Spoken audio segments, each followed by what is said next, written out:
ang ika-6 na kabanata ng Apokalipsis. At nakita ko nang buksan ng kordero ang isa sa 7 tatak, at narinig ko sa isa sa 4 na nilalang na buhay, na nagsalitang gaya ng tunog ng kulog. Halika!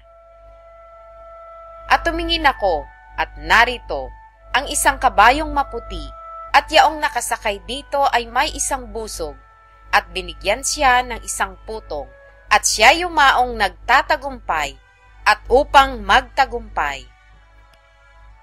At nang buksan niya ang 2 tatak, ay narinig ko sa 2 nilalang na buhay, na sinasabi, Halika! At may lumabas na ibang kabayo, na kabayong mapula, at ang nakasakay dito ay pinagkaloobang mag-alis sa lupa ng kapayapaan, at upang mangagpatayan ang isa't isa, at binigyan siya ng isang malaking tabak. At nang buksan niya ang 3 tatak, ay narinig ko sa 3 nilalang na buhay, na nagsasabi, Halika! At tumingin ako, at narito, ang isang kabayong maitim, at yaong nakasakay dito ay may isang timbangan sa kaniyang kamay. At narinig ko ang gaya ng isang tinig sa gitna ng 4 na nilalang na buhay, na nagsasabi, Sa 1 denaryo ay 1 takal na trigo, at sa 1 denaryo ay 3 takal na sebada, at huwag mong ipahamak ang langis at ang alak. At nang buksan niya ang 4 na tatak, ay narinig ko ang tinig ng 4 na nilalang na buhay, na nagsasabi, Halika! At tumingin ako, at narito, ang isang kabayong maputla, at ang nakasakay dito ay may pangalang kamatayan, at ang Hades ay sumusunod sa kanya, at sila'y pinagkalooban ng kapamahalaan sa 4 na bahagi ng lupa, na pumatay sa pamamagitan ng tabak, at ng gutom, at ng salot, at ng mga ganid na hayop sa lupa. At nang buksan niya ang 5 tatak, ay nakita ko sa ilalim ng dambana ang mga kaluluwa ng mga pinatay, dahil sa salita ng Diyos, at dahil sa patutuong sumakanila.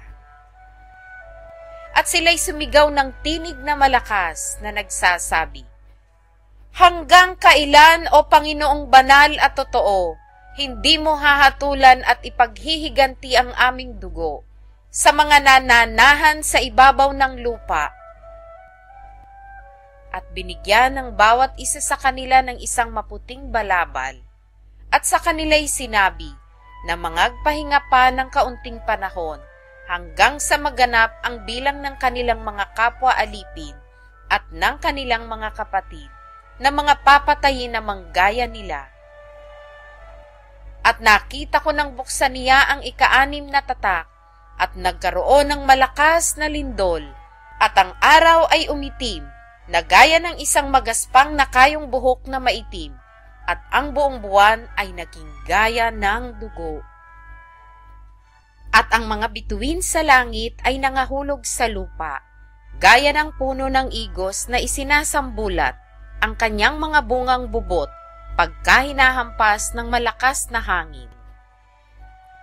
At ang langit ay nahawi na gaya ng isang lulong aklat kung nalululon, at ang bawat bundok at pulo ay naalis sa kanilang kinatatayuan.